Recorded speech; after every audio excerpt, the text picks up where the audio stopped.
नमस्कार, आप जुड़ चुके हैं जम्मू लद्दाख विजन के साथ। 1 अप्रैल के साथ ही जम्मू कश्मीर में लिकर पॉलिसी पूरी तरह से बदल जाएगी। 31 मार्च को ही जम्मू कश्मीर यूटी में जितने भी पुराने लाइसेंस हैं वो सब रद्द हो जाएंगे और एक नई प्रक्रिया जो है उसकी शुरुआत होगी। इसको लेकर जो पुराने ट्रेडर्स हैं, लिकर ट्रेडर्स हैं, वो कहीं ना कहीं पसोपेश में हैं। उनके माथे पर चिंता की लकीरें साफ झलक रही हैं। आज बीजेपी कार्यालय में रविंद्र रैना जी से उनकी मुलाकात हुई है। क्या कुछ इस मुलाकात में निकल कर आया है, इस पर बातचीत करने के लिए चरणजीत जी हमारे साथ मौजूद हैं। सर, अक्सर रविंद्र रैना जी कहते हैं चिंता नहीं करनी, लेकिन आज आपके माथे पर चिंता की लकीरें जो है नजर आ रही हैं। देखो भाई, बात ये बिल्कुल साफ है, मैं चिंतित हूँ, लेकिन उससे भी ज़्यादा चिंतित हूँ मेरे जो लोग हैं। मैं जब उनको देखता हूँ ना, मुझे इतना दुख होता है कि हम लोगों ने कभी अपनी दुकानदारी से अलावा और कुछ सोचा नहीं। ना हम किसी पॉलिटिशियन के पास गए, ना हमने कोई अपना अपना सिस्टम बनाया कि जो आज हमें कोई गले लगाए। लेकिन मुझे बड़ी सारी उम्मीदें हैं बीजेपी से और ख़ासकर रविंद्र रैना जी से। और एक सबसे बड़ी बात है, जो हमारे ऑनरेबल प्राइम मिनिस्टर साहब हैं, उनका एक ही लक्ष्य है कि लोग दर बदर कहीं भी नहीं होना चाहिए, कोई भी ट्रेड हो बिज़नेस अपॉर्चुनिटी आनी चाहिए।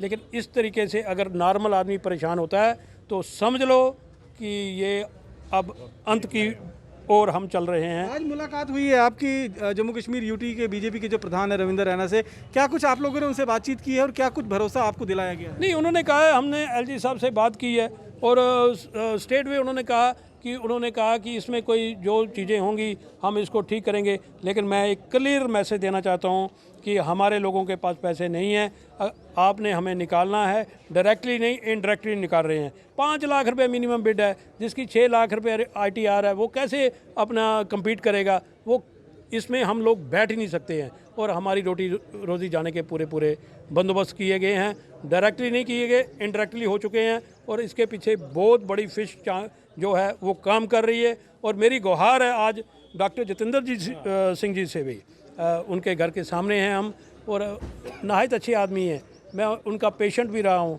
और एक काबिल आदमी। और वो भी सोचते हैं यार जम्मू के लोगों को नुकसान नहीं होना चाहिए। और मुझे नहीं लगता कि ऐसे लोग ऊपर बैठे हैं और जम्मू का आदमी दरबदर हो। आपको लगता है कि कहीं ना कहीं साजिश के तहत जो व्यापारी ऑलरेडी मौजूद हैं उनसे ये व्यापार छीनने की कोशिश की? ऑब्वियसली। लेकिन एक चीज़ मुझे बड़ी गारंटी ये है कि जो ऊपर लोग बैठे हैं, LG साहब हैं यार, रोज़ मैं उनका चेहरा देखता हूँ और एक खिला हुआ चेहरा है। तो खिला हुआ चेहरा किसी को उदासी नहीं दे सकता, वो हमेशा किसी को एक अच्छा ही देगा। मुझे भी ये पूरा 5 दिन अब खाली बचे हैं। 5 दिन में अगर कोई समाधान नहीं निकलता है तो विकल्प क्या बचता है आपके पास? देखें, 5 दिन बहुत बड़ी चीज़ होते हैं। अगर उसकी मर्जी हो और निचले वाले करना चाहें तो 1 मिनट में भी सारी चीज़ें। लेकिन अगर नहीं हुआ तो क्या विकल्प बचेगा? नहीं हुआ तो कुछ लोग हमारे बेचारे, पता नहीं, उसकी रिस्पॉन्सिबिलिटी हम नहीं लेते। कल को कोई चीज़ हुई तो इसकी जिम्मेवार जो है ये जो पॉलिसी लाने जा रहे हैं ये होंगे और ये पॉलिसी होगी। एक आखिरी सवाल कि इस पॉलिसी के सामने आ जाने के बाद कितने व्यापारी ऐसे होंगे, कितने लोग ऐसे होंगे जो इससे सीधे सफ़र करेंगे? देखो भैया, 61 तो पहले निकल गए, अब ये 161 है।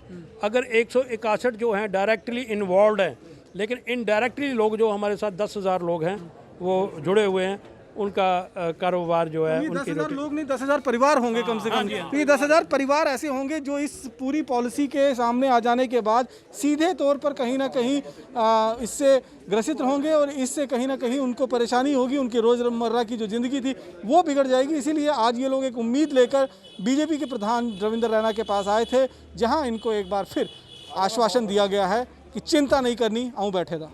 बाकी की अन्य खबरों के लिए बने रहें जम्मू लद्दाख विजन के साथ। नमस्कार।